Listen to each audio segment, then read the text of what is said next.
Anong pakiramdam ng hindi paniwalaan? Maligayang araw ng Sabado sa oktaba ng Pasko ng Pagkabuhay. Pasalamatan natin ang Panginoong Jesucristo na muling nabuhay.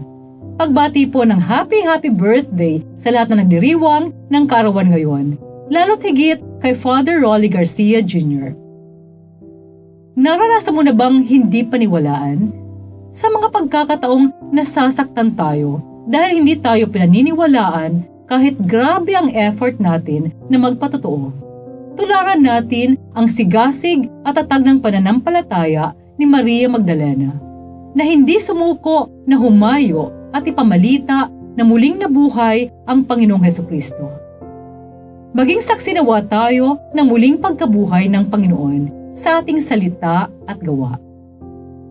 Ako ay Sister Lines ng Daughters of St. Paul na nag-aanyayang ihanda na ang sarili sa pagpapahayag ng mabuting balita.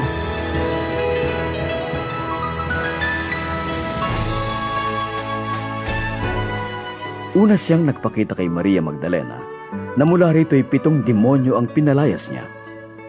Umalis siya at ibinilita ito sa mga kasama ni Jesus na nooy umiiyak at nagluluksa.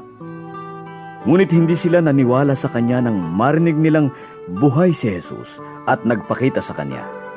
Pagkatapos nito, napakita naman si Jesus sa ibang anyo sa 2 habang papunta sila sa labas ng bayan. At pagbalik nila, ibinalita rin nila ito sa iba, pero hindi rin sila naniwala sa kanila.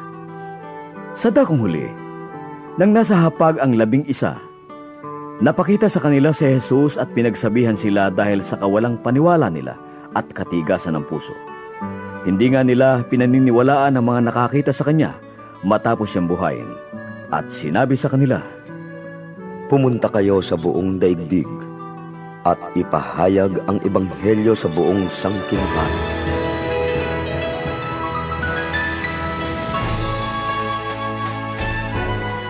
Anong pakiramdam ng hindi paniwalaan? Masakit, di ba? Sobrang sakit, lalong-lalo na kung galing sa mga taong mahal mo at tinuturing mong kaibigan. Siyempre nga naman, hindi ka ba nila pinagkakatiwalaan kaya hindi ka pinapaniwalaan? At anong klaseng kaibigan naman ang meron ka kung hindi ka pinagkakatiwalaan? Marahil, ganito ang naranasan ni Maria Magdalena at ng 2 alagad sa mabuting balita natin ngayong araw. Tunay na nagpakita sa kanila si Jesus, pero kahit anong sigla nila sa pagbabalita, hindi sila pinaniwalaan ng ibang mga alagad. Mawawari na lang natin kung gaano nakakadismaya na ang magandang balitang dala natin ay hindi pinapaniwalaan ng iba. Pero ito ang mensahe ng mabuting balita natin ngayong araw. Sigurado akong gagawa ang Panginoon ng kababalaghan sa ating buhay. Maaring ito'y sa maliliit na bagay, maari rin namang sa malalaking bagay. At tayo'y puno ng galak na ipamamalita sa ating mga kaibigan at kakilala ang ginawang kabutihan ng Diyos sa ating buhay. Pero meron at merong hindi maniniwala sa atin. Sasabihin nila, coincidence lang yan. O di kaya na may sasabihin nilang, hindi yan gawa ng Diyos kundi ng tao.